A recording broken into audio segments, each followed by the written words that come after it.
Hello दोस्तों, स्वागत है आप सभी का एक बार फिर से आपके अपने चैनल इंडियन रिएक्शन में। दोस्तों, एक और नया वीडियो लेकर हाजिर हैं। हिंदुस्तान के अंदर, हमारे हिंदू धर्म के अंदर बहुत सारे धार्मिक स्थान हैं जहां हम जगह जगह पे इन धार्मिक स्थानों की यात्रा करते हैं। इसी में से हमारे 4 धाम आते हैं और 4 धाम में से एक धाम जो है वो केदारनाथ धाम है। तो आज जो हम वीडियो लेके आए हैं उसके अंदर आपको केदारनाथ धाम की पूरी यात्रा कैसे आप कर सकते हैं, कहां से जा सकते हैं, कैसे कैसे जा सकते हैं, कितना आपका खर्चा होगा, कैसे कैसे वहां पे आपको क्या क्या सुविधाएं मिलेंगी, रहने की, खाने की, हर चीज की सारी डिटेल, क्या क्या वहां पे सरकारी नियम है उस चीज के लिए, सारी डिटेल हम इस वीडियो में आपको दिखाने वाले हैं। तो जो भी लोग यात्रा करना चाहते हैं वो सभी लोगों के लिए ये बहुत ही इम्पोर्टेंट चीज है, और जो लोग यात्रा नहीं करना चाहते उन्हें भी मैं तो कहूँगा देखना चाहिए। हमारे धार्मिक स्थानों की हमें पूरी जानकारी होनी चाहिए और हो सके तो वहाँ की यात्रा भी करनी चाहिए। तो दोस्तों, शुरू करते हैं वीडियो जिसमें हम सारी यात्रा का पूरा डिटेल से जानकारी लेंगे। आज की हमारी वीडियो होने वाली केदारनाथ धाम की। हर साल बहुत से भक्त केदारनाथ की यात्रा पे जाते हैं। अगर आप भी इस साल 2023 में केदारनाथ की यात्रा पे जाने वाले हैं, केदारनाथ की यात्रा की ट्रिप प्लान कर रहे हैं, तो यह वीडियो आपके लिए ही है। इस वीडियो में हम जानेंगे कैसे आप केदारनाथ की यात्रा पे जा सकते हैं, कौन सा समय सही रहेगा केदारनाथ की यात्रा पे जाने के लिए, केदारनाथ में रुकने की क्या व्यवस्था है, केदारनाथ में खाने पीने की क्या व्यवस्था है, केदारनाथ की यात्रा में कितने दिन का समय लगता है, अगर आप केदारनाथ की यात्रा हेलीकॉप्टर से करना चाहते हैं तो कैसे करेंगे, कौन सा समय सही रहेगा केदारनाथ की यात्रा पर जाने के लिए, और इस साल 2023 में केदारनाथ की यात्रा कब से शुरू होगी और कब तक चलेगी, और दोस्तों कैसे आप बहुत कम खर्च में केदारनाथ की यात्रा कर सकते हैं, इसकी भी जानकारी आज के इस वीडियो में मिलने वाली है। तो वीडियो को अंत तक देखिएगा, और अगर अभी तक आपने हमारे चैनल को सब्सक्राइब नहीं किया तो हमारे को सब्सक्राइब कर दें, बेल आइकन को प्रेस कर दें, और कमेंट में जय बाबा केदारनाथ के जयकारे जरूर लगा देंगे। तो चलिए वीडियो को शुरू करते हैं। सबसे पहले दोस्तों बात कर लेते हैं इस साल 2023 में केदारनाथ की यात्रा कब से शुरू हुई और कब तक चलेगी। तो दोस्तों आप सभी को पता है कि बाबा केदारनाथ मंदिर 6 महीने के लिए खुला और 6 महीने के लिए बंद होता है। हर साल शिवरात्रि के दिन मुहूर्त निकाला जाता है कि कब बाबा केदारनाथ धाम के कपाट खुलेंगे और कब बंद होंगे, और वैसे जो मुहूर्त निकलता है उसके लिए भी एक मुहूर्त फिक्स है, जो कि अक्षय तृतीया के 2 से 3 दिन बाद बाबा केदारनाथ धाम के कपाट खुलते हैं, और दीपावली के 2 दिन बाद भैया दूज को कपाट बंद हो जाते हैं। तो अगर इस हिसाब से हम मान के चलें तो इस साल अक्षय तृतीया जो पड़ रहा है आपको 22 अप्रैल को पड़ रहा है, तो ये मानिए 2 से 3 दिन बाद 25, 26, 27 इन 3 डेट में किसी भी दिन बाबा केदारनाथ धाम के कपाट खोले जा सकते हैं। और अगर बंद करने की बात करें तो इस साल 14 नवंबर को भैया दूज पड़ने वाली है 2023 में, तो 14 नवंबर को बाबा केदारनाथ धाम के कपाट बंद हो जाएंगे। तो आप 26, 27 अप्रैल से लेके 14 नवंबर के बीच में कभी भी बाबा केदारनाथ धाम की यात्रा प्लान कर सकते हैं। तो दोस्तों सबसे पहले बात कर लेते हैं कि केदारनाथ की यात्रा आपको कैसे करनी है। तो केदारनाथ यात्रा की शुरुआत होती हरिद्वार से। हरिद्वार मुख्य रूप से सभी शहरों से रेल और परिवहन मार्ग से जुड़ा हुआ है। आप बाई ट्रेन, बाई बस बहुत आसानी से हरिद्वार तक आ सकते हैं। इसके अलावा बहुत से भक्त ऋषिकेश और देहरादून से भी अपनी केदारनाथ की यात्रा की ट्रिप प्लान करते हैं, लेकिन मेरे हिसाब से हरिद्वार से आपको अपनी केदारनाथ यात्रा की ट्रिप प्लान करनी चाहिए, क्योंकि ऋषिकेश से बहुत कम ट्रेनें चलती हैं, इसीलिए आप अपने शहर से बाई ट्रेन हरिद्वार आ जाइए। हरिद्वार पहुंचने के बाद आपको जाना होता है सोनप्रयाग। हरिद्वार से सोनप्रयाग की दूरी लगभग 235 किलोमीटर के आसपास है। हरिद्वार पहुंचने के बाद आप 2 तरीके से सोनप्रयाग तक जा सकते हैं। सबसे सस्ते ऑप्शन की बात करें तो आप बाई बस हरिद्वार से सोनप्रयाग तक जा सकते हैं। हरिद्वार में ही बस स्टॉप बना हुआ है जहां सुबह 5 बजे से लेकर शाम को 3 बजे तक सोनप्रयाग के लिए बसें चलती हैं, तो आप बाई बस सोनप्रयाग तक जा सकते हैं। अब बात करते हैं आपको बस की टिकट कैसी लेनी चाहिए। आप जैसे हरिद्वार रेलवे स्टेशन उतरते हैं, रेलवे स्टेशन के बाहर ही आपको बहुत सारी ट्रेवल एजेंसियां मिल जाती है जहां से आप अपनी हरिद्वार से सोनप्रयाग की टिकट ले सकते हैं। इसके अलावा अगर आप चाहें तो सीधे हरिद्वार बस स्टॉप पे जाकर भी बस की टिकट ले सकते हैं, लेकिन अगर आप पहले से बस की टिकट ले लेते हैं तो आपको बस में कोई दिक्कत नहीं होगी। कभी कभी बहुत ज्यादा भीड़ होने की वजह से जब आप हरिद्वार बस स्टॉप पे पहुंचते हैं तो वहां पे आपको टिकट मिलने में काफी दिक्कत होती है, और आपको बस में जो सीट मिलती है सबसे पीछे की मिलती है, जिससे कि आपको थोड़ी सी प्रॉब्लम हो सकती है। इसके अलावा अगर आप हरिद्वार से सोनप्रयाग की बस की टिकट ऑनलाइन करना चाहते हैं, किसी भी थर्ड पार्टी ऐप जैसे रेडबस या मैकमेट्रिक से आप अपने बस की एडवांस में टिकट ले सकते हैं। अब बात करते हैं दूसरे ऑप्शन की। तो आप हरिद्वार पहुंचने के बाद प्राइवेट टैक्सी करके भी आप सोनप्रयाग तक जा सकते हैं। अगर प्राइवेट टैक्सी की चार्ज की बात करें तो प्राइवेट टैक्सी वाले आपको 3 दिन में केदारनाथ की यात्रा करा देते हैं। इसके लिए वो आपको 12,000 रुपए से लेकर 13,000 रुपए के आसपास का चार्ज करते हैं। इसके अलावा दोस्तों अगर आप अपनी कार या बाइक लेके जाना चाहते हैं सोनप्रयाग तक, तो आप सोनप्रयाग तक अपनी कार या अपनी बाइक लेके भी जा सकते हैं। सोनप्रयाग में बहुत बड़ी पार्किंग बनी हुई जहाँ पे आप अपनी कार और बाइक खड़ी कर सकते हैं। अगर कार पार्किंग के चार्ज की बात करें तो 100 रुपए आपको कार के लिए देना होता है। अगर आप बाइक से जाते हो इसके लिए आपको 50 रुपए का चार्ज देना पड़ता है। अब दोस्तों यहाँ पे आपके मन में एक सवाल आ रहा है कि कौन सा तरीका सही रहेगा। अगर आप बहुत कम बजट में केदारनाथ की यात्रा करना चाहते हैं तो आप बाई ट्रेन हरिद्वार पहुंचे और हरिद्वार से बाई बस ही सोनप्रयाग तक चले जाइए। अगर आप 100-150 रुपए ज्यादा खर्च कर सकते हैं तो पहले से ऑनलाइन टिकट बुक कर ले, जिससे आपको मनचाही सीट मिल जाएगी और आपको किसी प्रकार की बस में समस्या भी नहीं होगी। और दोस्तों अगर आप 4 से 5 लोग के ग्रुप में केदारनाथ की यात्रा करते हैं तो फिर मैं सजेस्ट करूंगा हरिद्वार पहुंचने के बाद एक प्राइवेट टैक्सी कर ले, जिसमें आपको 12,000 रुपए के आसपास का खर्च देना पड़ेगा। मतलब अगर पर पर्सन के हिसाब से देख लें तो अगर 4 लोग हैं तो आप 3,000 रुपए पर पर्सन के हिसाब से आएगा। इसमें आपको बहुत आसानी होगी। अगर आप अपनी कार से आप कहीं भी रुक सकते हैं, कहीं भी खड़े हो सकते हैं, रास्ते में आपको बहुत अच्छे अच्छे नज़ारे पड़ते हैं तो आप वो नज़ारे भी बहुत अच्छे से एंजॉय कर सकते हैं। तो दोस्तों अभी हम लोग हरिद्वार से सोनप्रयाग पहुंच चुके हैं। बात करते हैं सोनप्रयाग में रुकने की क्या व्यवस्था, लेकिन उससे पहले बात कर लेते हैं आपको केदारनाथ की यात्रा कब करनी चाहिए, मतलब कौन सा समय सही रहता है इन 6 महीनों में जब आपको केदारनाथ की यात्रा करनी चाहिए। जैसा कि आप सभी को पता है केदारनाथ मंदिर कपाट 6 महीने खुले होते हैं और 6 महीने के लिए बंद होते हैं। अप्रैल मई के महीने में केदारनाथ कपाट खुलते हैं अच्छे तृतीया के 2 से 3 दिन बाद, और दीपावली के आसपास भैया दूज को बंद हो जाते हैं। तो मेरे हिसाब से अगर आप केदारनाथ की यात्रा करना चाहते हैं तो सितंबर से अक्टूबर का महीना सबसे अच्छा होता है, क्योंकि इस समय यहाँ पर बहुत कम भीड़ होती है, मौसम भी बहुत अच्छा सुहाना होता है और बहुत ज्यादा भीड़ ना होने के कारण इस समय बहुत कम बजट में आप केदारनाथ की यात्रा प्लान कर सकते हैं। इसके अलावा अगर आप मई जून में केदारनाथ की यात्रा प्लान करते हैं तो इस समय केदारनाथ के जो कपाट होते हैं खुलते हैं तो भीड़ भी बहुत ज्यादा होती है, और भीड़ बहुत ज्यादा होने की वजह से यहाँ के जो रूम के चार्जेस होते हैं, जो टैक्सी के चार्जेस होते हैं वो बहुत महंगे होते हैं, तो इसमें आपका थोड़ा सा बजट भी बढ़ जाता है और भीड़ बहुत ज्यादा होने की वजह से कई बार समस्याएं भी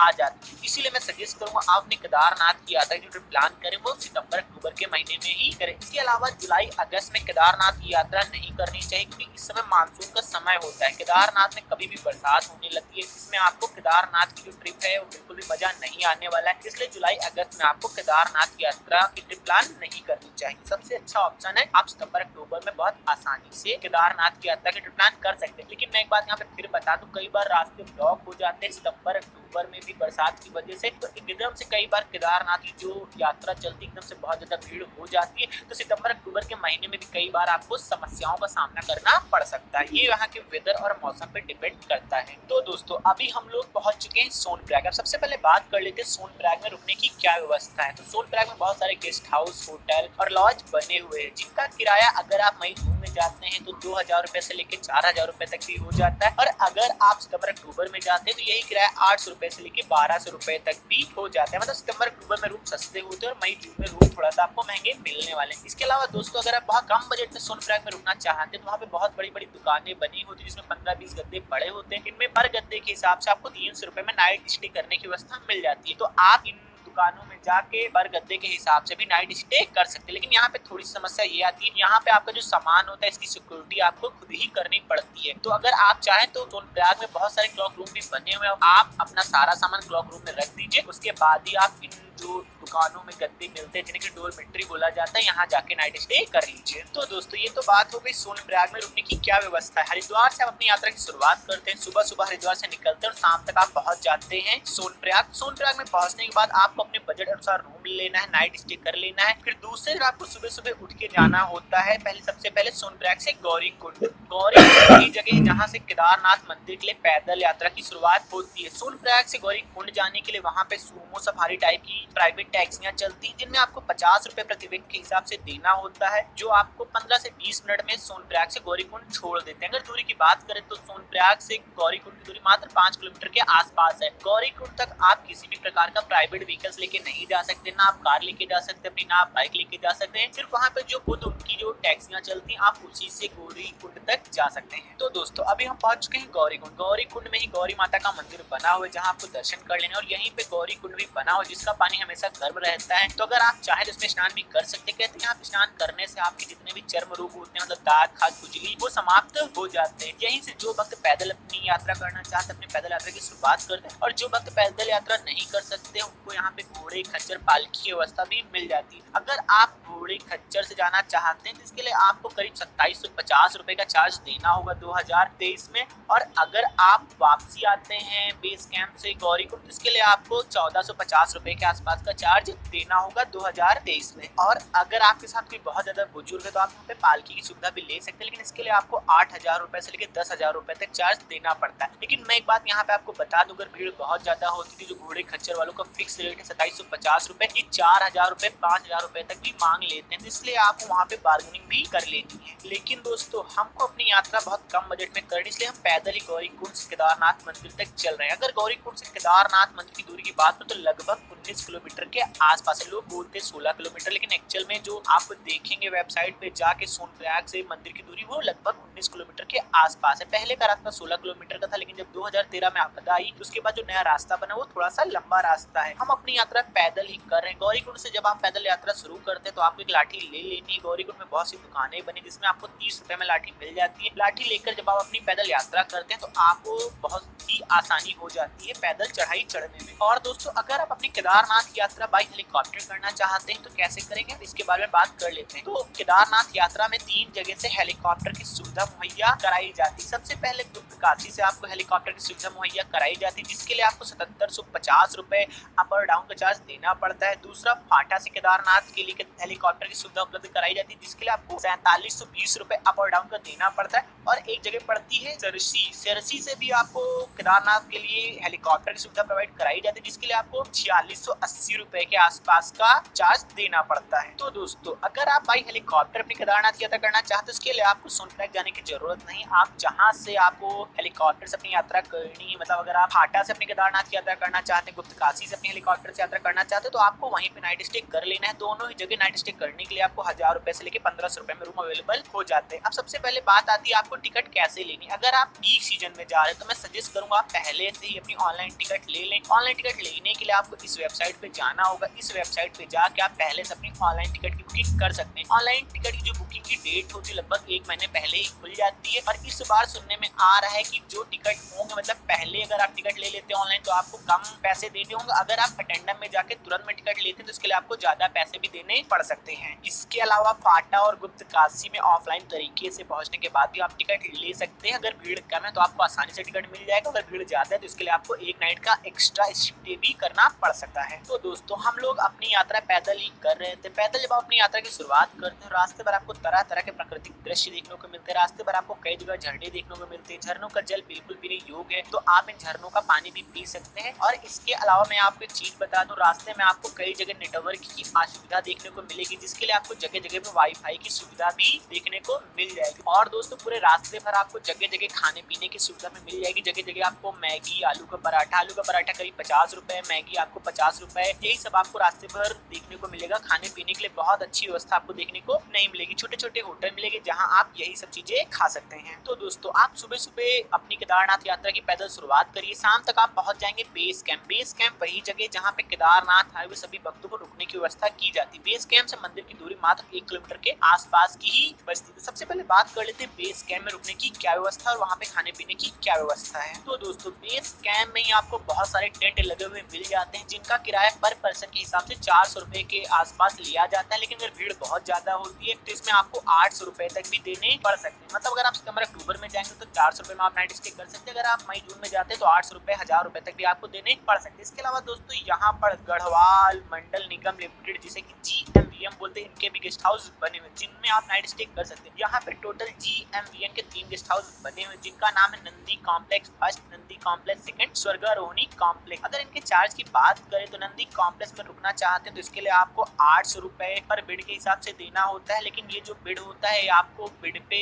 गद्दा पड़ा होता है। और जो नंदी कॉम्प्लेक्स सेकंड इसमें आपको 400 रुपए देना होता है, लेकिन इनमें जमीन पे बिस्तर लगे हुए होते हैं, मतलब आपको जमीन में गद्दे लगा दिए जाते हैं। इनमें नाइट स्टे आपको करना पड़ता है। इसके अलावा अगर आप स्वर्गारोहिणी कॉम्प्लेक्स में रुकना चाहते हैं तो यहाँ पे आपको छोटी छोटी हट्स देखने को मिल जाती हैं, जिनमें 6 से 7 गद्दे पड़े होते हैं। पूरे हट्स अगर आप बुक कराते हैं तो इसके लिए आपको 8000 रुपए के आसपास का चार्ज देना पड़ता है। अगर आप प्रति व्यक्ति डोरमेट्री के हिसाब से लेना चाहते हैं, मतलब एक बेड लेना चाहते हैं, तो आपको ये सुविधा भी मिल जाती है। इसके लिए आपको 1000 रुपए के आसपास का चार्ज देना पड़ेगा। अब यहाँ पे दोस्तों बात आती है आपको जो GMVN के गेस्ट हाउस बने हुए इनकी बुकिंग कैसे करानी है। सबसे अच्छा तरीका आप पहले से ऑनलाइन इनकी बुकिंग करा लें, क्योंकि बहुत कम चांसेस होते हैं कि वहाँ पे पहुँचने के बाद आपको जो भी GMVN के गेस्ट हाउस बने हुए इनमें रूम की सुविधा उपलब्ध हो पाएगी, क्योंकि ऑनलाइन तरीके से पहले ही फुल हो जाते हैं। अगर आप ऑनलाइन तरीके से कराना चाहते हैं इसके लिए आप की ऑफिशियल वेबसाइट gmvnonline.com पे जाना होगा। इस वेबसाइट पे जाके आप अपने रूम की बुकिंग पहले से ही करा लें। इसकी बुकिंग की जो डेट होती है ये भी 1 महीने पहले ही ओपन हो जाती है। और दोस्तों अगर आप टॉप सीजन आ रहे हैं, मतलब सितंबर अक्टूबर में आ रहे हैं, आप गढ़वाल मंडल निगम गेस्ट हाउस में रुकना चाहते हैं, तो फिर आपको ऑफलाइन तरीके से रूम मिलने के चांसेस होते हैं। लेकिन मैं सजेस्ट करूंगा अगर आप सितंबर अक्टूबर में आपको भीड़ बहुत कम दिखती तो आप सीधे मंदिर चले जाइए। बेस कैंप में रुकने की जरूरत नहीं है। मंदिर के पास में बहुत छोटे छोटे होटल बने हुए, यहाँ पे आपको 1000 रुपए से लेकर 1500 रुपए में रूम अवेलेबल हो जाते हैं बहुत आसानी से। और अगर आप मई जून में जाते हैं, पीक सीजन में जाते हैं, तब आप अगर मंदिर के पास में रुकना चाहते हैं तब भी आप रुक सकते हैं। लेकिन इसके लिए आपको 5000 रुपए से लेकर 10,000 रुपए तक भी खर्च करने पड़ सकते हैं, क्योंकि जो मंदिर के पास होटल छोटे छोटे बने हैं तो बहुत कम होटल बने हुए हैं और जनता बहुत ज्यादा होती, भीड़ बहुत ज्यादा होती, तो वहाँ पे जो रेट होते हैं वो एकदम से बढ़ जाते हैं। इस चक्कर में आपका जो बजट है वो भी काफी ज्यादा चला जाता है। तो मैं सजेस्ट करूंगा अगर आप मई जून में जाते हैं तो आप बेस कैंप में रुक जाइए। तो दोस्तों अगर आप बेस कैंप 5 से 6 बजे के आसपास पहुंच जाते हैं तो बेस कैंप में आप अपना सामान रख दीजिए। सामान रखने के बाद फ्रेश हो जाइए। फ्रेश होने के बाद आप चले जाइए केदारनाथ मंदिर के दर्शन करने, क्योंकि केदारनाथ मंदिर का जो समय है सुबह 5 बजे से लेकर रात 9 बजे तक है और शाम को 6 बजे आरती होती है। तो बहुत से भक्त 6 बजे की आरती में जरूर सम्मिलित होते हैं। अगर आप टाइम से पहुंच जाते हैं तो केदारनाथ धाम में शाम की आरती में आपको जरूर सम्मिलित होना है। आरती में सम्मिलित होने के बाद आप केदारनाथ मंदिर में दर्शन करिए। दर्शन करने के बाद आप वापस बेस कैंप आ जाए। बेस कैंप वापस आने के बाद आप यहाँ पे नाइट स्टे करिए। नाइट स्टे करने के बाद दूसरे दिन फिर से सुबह सुबह उठिए, फ्रेश होइए, नहाइए धोइए और फिर से जाना है आपको केदारनाथ मंदिर में दर्शन करने के लिए, क्योंकि सुबह सुबह बाबा केदारनाथ मंदिर के अंदर गर्भगृह के अंदर जाके दर्शन हो जाते हैं। तो आप सुबह सुबह जाइए, बाबा केदारनाथ के दर्शन करिए। केदारनाथ मंदिर में दर्शन करने के बाद पीछे भीमशिला है, आप भीमशिला के दर्शन